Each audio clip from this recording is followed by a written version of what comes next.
민법 및 민사특별법 강의 계속하겠습니다. 이번 시간에는 이제 환매죠, 환매. 환매라고 하는 건 다시 사겠다라고 하는 거예요. 그러니까 매매를 하면서 내가 판 물건을 다시 사는 걸 환매라고 해요.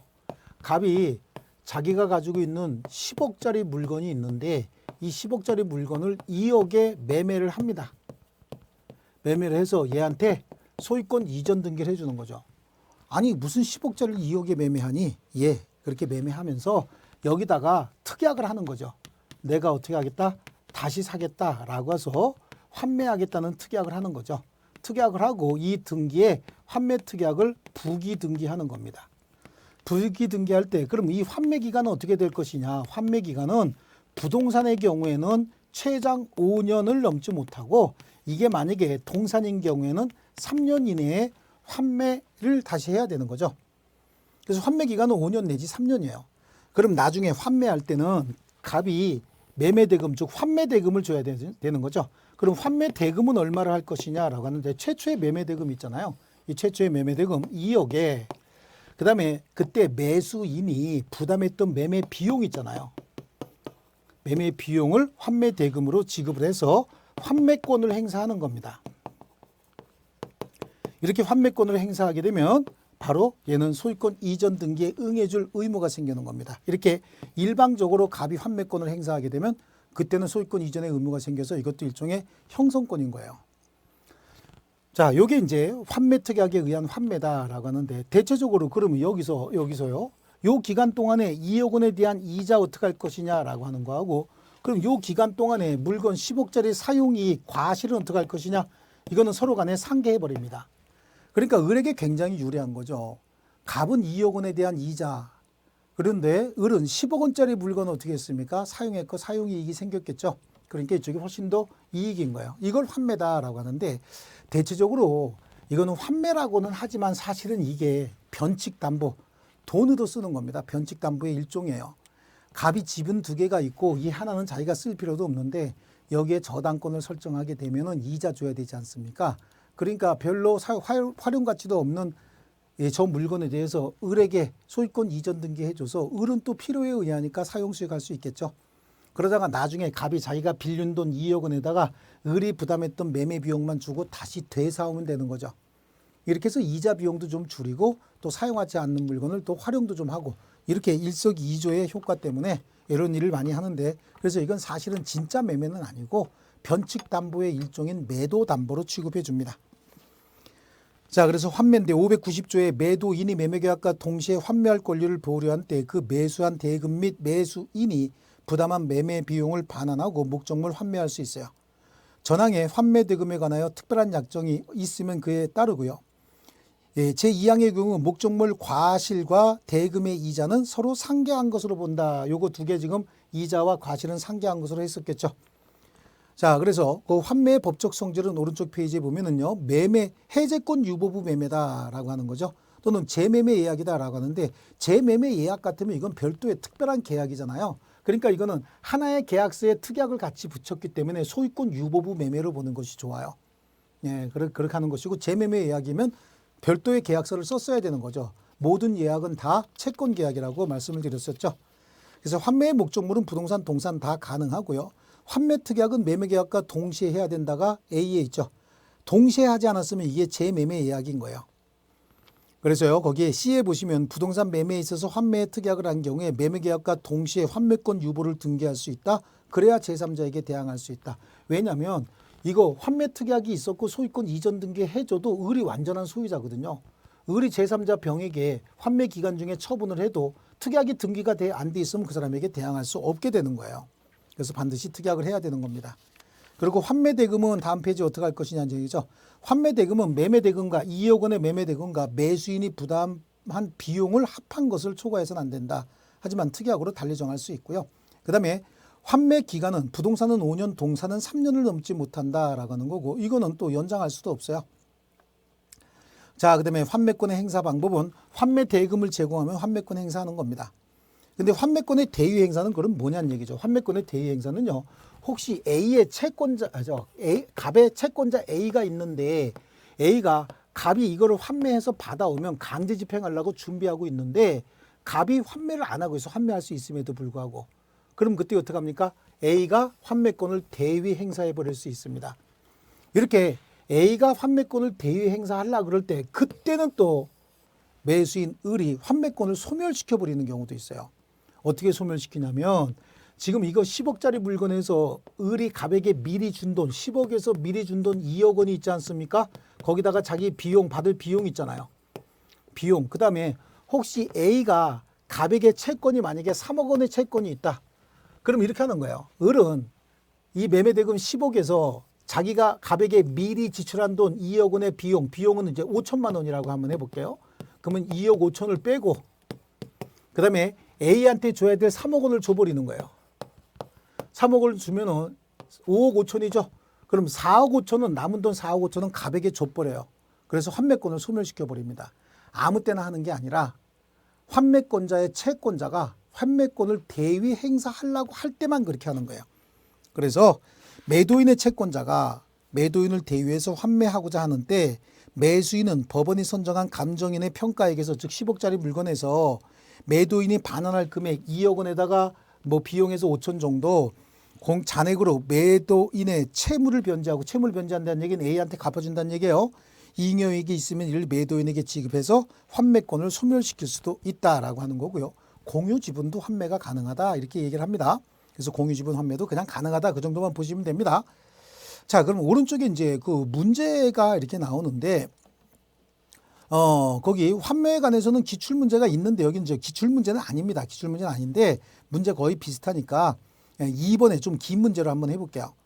환매에 관해서 틀린 건데 부동산의 매매 계약과 동시에 환매권 보류를 등기해야 제3자에게 대항할 수 있는 건데 등기하지 않아도 제3자에게 대항할 수 있다. 바로 틀렸죠. 문제가 좀 그렇게 좋은 문제 같지는 않습니다. 환매특약은 매매계약과 동시에 해야 되고 매매계약과 별개로 하면 이건 재매매 이야기라고 했어요. 환매기간을 7년으로 했을 때는 5년으로 단축한다. 최장 5년 그다음에 3년이었죠. 환매 등기가 격려된 나대지 건물에 신축한 후 환매권을 행사한 경우에 특별한 사정이 없는 한 관습법상 법정지상권은 성립하지 않습니다. 관습법상 법정지상권은 동일인 소유의 토지와 건물이 있는 상태에서 토지와 건물의 소유자가 달라져야 되는데 환매로 인한 경우에는 처음부터 되돌려줘야 되는 물건을 알고 건물을 지은 거기 때문에 이때는 관습법상 법정지상권 성립하지 않습니다. 환매 대금에는 매수인이 부담한 매매 비용이 포함된다라고 했어요. 요거 그림 하나 가지고 다 해결이 가능했네요. 자, 그다음에 이번엔 교환입니다. 교환이라고 하는 거죠. 교환은 우리 매매하고 똑같아요. 매매하고 똑같은데 갑이 있고 을이 있을 때 매매는 갑이 자신의 부동산을 2억 원에 팔겠다라고 했으면 얘는 재산권을 이전하기로 하고 얘는 매매 대금을 지급하기로 하면 매매였잖아요. 이 매매 대금은 금전인데 을이 또다시 대금이 아니라 얘도 일정한 재산권을 주기로 했다는 겁니다. 그럼 여기서 재산권이다라고 한다면 뭐 이걸로 할까요? 토지로 할까요? 아니면 임야로 할까요? 이걸 주기로 했다라고 하는 거죠. 그럼 얘도 재산권 주기로 했고 얘도 재산권을 주기로 했다. 그럼 이게 교환인 거야. 이 교환인 경우에는 이 물건은 갑이 매도인이고 이 물건에 대해서는 을이 매도인이잖아요. 그러니까 둘 다 매도인의 담보 책임을 지는 거고 두 개의 가격이 똑같으면 별로 정산해야 될 필요성이 없죠. 그래요. 가격이 똑같으면 서로 주고받을 돈이 없지 않습니까? 근데 서로 가격이 차이가 난다라고 하는 거죠. 가격이 차이가 나면 일부 돈을 조금 더 줘야 되지 않겠습니까? 그걸 보충금이라고 하는 거예요. 만약에 이거는 10억짜리고 이거는 시가가 8억짜리다. 그럼 2억 원이라고 하는 돈을 더 줘야 되는 거 아닙니까? 이거는 보충금이에요. 보충금. 이 보충금은 뭐하고 똑같이 취급하냐면 매매 대금으로 취급하면 되는 겁니다. 그러면 을도 매도인의 담보 책임지고 갑도 매도인의 담보 책임지고 권리의 하자, 물건의 하자 다 책임지는 거고 권리의 하자, 물건의 하자 다 책임지는 거고요. 이거는 매매 대금이니까 이 매매 대금이라고 하는 건 채권자 갑의 주소지에 가서 지급해야 된다라고 하는 거예요. 대금 지급 의무. 그런데 대금을 주려고 하다 보니까 여기에 1억 원짜리 하자가 생겨서 혹시 잘못하면 권리를 제대로 취득하지 못할 것 같다. 그러면 대금 지급도 거절할 수 있는 겁니다. 그래서 교환이나 매매나 똑같은데 차이는 뭐냐? 둘 다 재산권이라 둘 다 매도인의 담보 책임을 진다라고 하는 차이가 있다. 그래서 거기 당사자 쌍방이 금전 이외의 재산권을 서로 이전하기로 약정함으로써 성립하는 쌍무, 유상, 낙성, 분류식 계약이다. 그래서 민법은 교환에 관해서는 규정이 없어요. 근데 유상계약이고 매매에 관한 규정이 준용이 될 뿐입니다. 그런데 가격의 차이가 있으면 돈을 보태주는 걸 보충금이라고 한다 그랬잖아요. 이 보충금 지배에 관해서 특이하게 있는 교환이 있어서는 보충금에 관해서는 매매대금에 관한 규정을 준용을 한다. 그래서 보충금이 교부됐다 해서 매매와 혼합계약이 되는 것은 아니다. 그건 뭐 쓸데없는 얘기입니다. 쓸데없는 얘기고 보충금은 매매대금에 관한 규정을 준용을 한다라고 해서 뭐 혼합계약이 된다 안 된다 이거 뭐 하려고 얘기합니까? 다 얘기할 필요 없습니다. 그냥 재산권 이전하면서 더 중요한 말은 갑도 그 재산권에 대한 매도인의 담보 책임을 지고 을도 그 재산권에 대한 매도인의 담보 책임을 지고 둘 다 동일하게 매도인의 담보 책임을 진다라고 하는 말이 중요한 겁니다. 그래서 그 내용을 여기 어디 한 군데다가 좀 써놓으시면 좋겠습니다. 둘 다 쌍방 모두 매도인으로서 담보 책임을 진다. 그럼 만약에 보충금을 줘야 되는데 매매대금으로서 보충금을 줘야 되는데 보충금을 안 줬다. 그럼 그게 뭐야? 채무불이행이죠. 매매대금하고 똑같이 취급한다라고 하는 거예요. 뭐 혼합계약 그런 얘기는 필요하지 않습니다. 보충금을 안 주면 그게 뭐가 되는 거야? 매매대금 안 준 거니까 채무불이행으로서 계약 해제 사유가 될 수도 있다. 둘 다 매도인의 담보 책임을 진다. 그 내용이 중요한 겁니다. 그래서 그 밑에 보면 28회에 나왔던 문제네요. 갑은 자신의 X 건물을 을 소유 Y 토지와 서로 교환하기로 하고 가액 차이로 발생한 보충금 지급에 가름하여 Y 토지의 저당권의 피담보 채무를 이행 인수하기로 했다. 아, 그러면 이거는 8억짜리고 이건 10억짜리인데 여기에 저당권이 2억이 들어가 있었나 봐요. 그럼 2억짜리 저당권을 빼고 나면 8억이 되겠죠. 그래서 그 2억 원의 저당권은 을이 갚아주기로 했다. 아마 이렇게 되는 것 같습니다.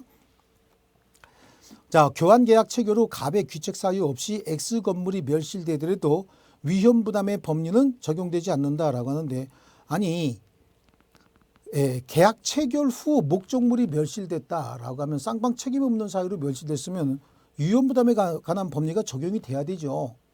후발적 불능이니까. 그렇지 않습니까? 그 다음에 갑이 보충금을 제외한 X 건물의 소유권을 을에게 이전하면 특별한 사정이 없는 한 계약상 의무를 한 것이 된다라고 했어요. 보충금을 제외한 X 건물의 소유권을 을에게 이전을 했답니다. 그럼 계약상 의무를 다 한 거죠. 교환이니까요. 보충금은 이제 매매대금이고 아직 채무불이행이 이미 발생한 거예요. 갑과 을은 특약이 없는 한 목적물 하자에 대해서 상대방에게 담보 책임을 져야 된다. 담보 책임을 지지 않는다 그랬으니까 틀렸죠. 담보 책임 집니다. 쌍방 모두 담보 책임 져야 되는 거예요. 갑이 피담보 채무 변제를 게을리하면 저당권 실행될 염려가 있어 을이 그 피담보 채무를 변제했더라도 을은 교환 계약을 해제할 수 없다라고 하는데 갑이 피담보 채무 변제를 게을리해서 저당권 실행 염려가 있대요. 그러면 을이 그 피담보 채무를 변제하더라도 을은 교환 계약을 해제할 수 없다. 왜냐하면 처음부터 을이 부담한 채무거든요. 이때는 상대방에게 그 피담보 채무, 이 보충금에 대해서 추가적인 청구를 할 수 있는 것이지 이 경우에는 계약을 해제할 수 없다. 그렇죠. 갑이 피담보 채무를 변제를 게을리해서 저당권 실행될 염려가 있었다라고 하는 거죠. 그럼 을이 피담보 채무를 변제했다는 얘기는 결국은 보충금 대신 자기가 채무를 부담하기로 했는데 그 채무를 부담하지 않은 게 되는 거 아닙니까? 여기는 지금 제가 요게 10억이 아니고 요게 8억이고 건물이 8억이다. 그렇죠? 그래서 교환하기로 했고 하액 체결로 발생한 Y 토지에 설정된 저당권에 그러니까 이게 10억이 되는 거예요. 그러면 거꾸로 했네요. 이게 10억이고 이게 8억이고 여기 저당권 2억짜리가 있었다는 얘기입니다. 그런데 갑이 보충금으로서 2억을 더 줘야 되는데 그럼 2억 원의 보충금은 여기 붙는 거 아닙니까? 플러스 2억 원의 보충금을 줘야 되는데 보충금 대신 피담보 채무를 자기가 인수하기로 했잖아요. 그러면 갑이 갚아야 될 채무 아닙니까? 이게 갑이 갚아야 될 채무인데 갑이 이걸 채무를 갚지 않아서 을이 대신 갚아줬다. 그러면 보충금 안 준 거죠. 결론적으로 갑이 보충금을 안 준 거, 즉 채무 불이행이 성립한 거죠. 그럼요. 자, 그래서 두 번 동그라미 2번에 갑이 보충금을 제외한 X 건물의 소유권을 을에게 이전하면 특별한 사정이 없는 한 계약상 의무를 다한 것이 아니라 아직 그렇죠. 계약상 의무를 다한 게 맞죠. 왜냐하면 요거 저당권을 인수하기로 했으니까 보충금은 별도로 줄 필요가 없게 되는 겁니다. 그래서 저당권 인수한 게 되니까. 자, 그럼 2번도 맞아요. 2번이 맞는 내용이에요. 그러면 3번 갑과 을은 특약이 없는 한 목적물 하자에 대해서 담보 책임 져야 된다. 이거 완전히 틀렸고요. 져야 되는데 부담하지 않는다고 했으니까. 갑이 피담보 채무 변제를 게을리해서 저당권 실행될 염려가 있어서 을이 피담보 채무를 변제했다. 그럼 을은 교환계약 해지할 수 있습니다. 교환계약 당연히 해지할 수 있는 거예요. 을이 이 저당권의 피담보 채무를 자기가 이게 피담보 채무예요. 피담보 채무를 갑이 부담하기로 했으니까 을이 10억짜리를 주고 8억짜리 가져온 거예요. 그러면 갑은 이 피담보 채무 이제 자기가 변제해야 되는데 갑이 변제하지 않으면 결국은 을 명의로 빌린 돈이니까 을이 갚아줄 수밖에 없는 거 아닙니까? 그럼 을이 갚아줬다라고 한다면 결론적으로 갑이 2억 원을 안 준 게 되는 거예요. 그래서 이런 경우에는 교환계약을 해지할 수도 있습니다. 그 다음에 5번에 을이 시가보다 조금 높게 Y토지의 가액을 고지해서 갑이 보충금을 지급하기로 하였다면 갑은 을에게 불법행위에 기한 손해배상 청구가 가능하다라고 하는데 목적물 시가 같은 경우는 사기가 성립될 수도 없고요. 목적물 시가는 착오도 성립할 수가 없습니다. 시가라고 하는 건 개인적으로 부여할 수 있는 가격이 되기 때문에 시가에 관해서는 사기나 착오가 성립할 수가 없어서 불법행위도 성립할 수가 없습니다. 자, 그럼 여기는 옳은 거 고르라고 하는 거니까 2번만 옳고요. 그 다음에 1번은 해설이 지금 해설이 없죠. 그러니까 1번은 위험부담의 법리가 후발적 불능이니까 위험부담의 법리가 적용이 되는 것이고 2번은 보충금을 제외한 X건물의 소유권을 을에게 이전하면 그렇죠. 8억짜리고 여기는 10억짜리니까 피담보 채무 2억을 부담하기로 했으니까 8억짜리 맞죠. 그러니까 보충금을 제외한 X건물의 소유권을 을에게 이전하면 계약상 의무 다한 거 맞습니다. 3번에 갑과 을은 특이하게 없는 한 목적물 하자에 대해서 각각 매도인의 담보 책임 져야 되는 거고요. 4번에 갑이 피담보 채무 이걸 안 갚았다. 이걸 안 갚게 되면 결국은 을이 갚을 수밖에 없다는 얘기죠. 그렇다고 한다면 결국은 을은 10억짜리 준 거고 갑은 8억짜리 준 거니까 보충금 2억 원을 줘야 되는 건데 보충금을 안 준 거하고 똑같은 효과가 생겨요. 그 채무불이익이 내니까 교환계약 해지할 수도 있습니다. 그 다음에 5번에 시가를 조금 높게 불렀다라고 해서 이거는 사기가 되거나 불법행위가 되는 거 아닙니다. 그래서 답은 2번이고 1번, 3번, 4번, 5번은 왜 틀렸는지 제가 설명드린 내용으로 정리하시면 되겠습니다. 자, 이렇게 해서 이제 매매가 끝났고 그 다음에 임대차죠. 자, 임대차 계약은 우리 다음 시간에 계속하도록 하겠습니다. 자, 여러분 수고하셨습니다.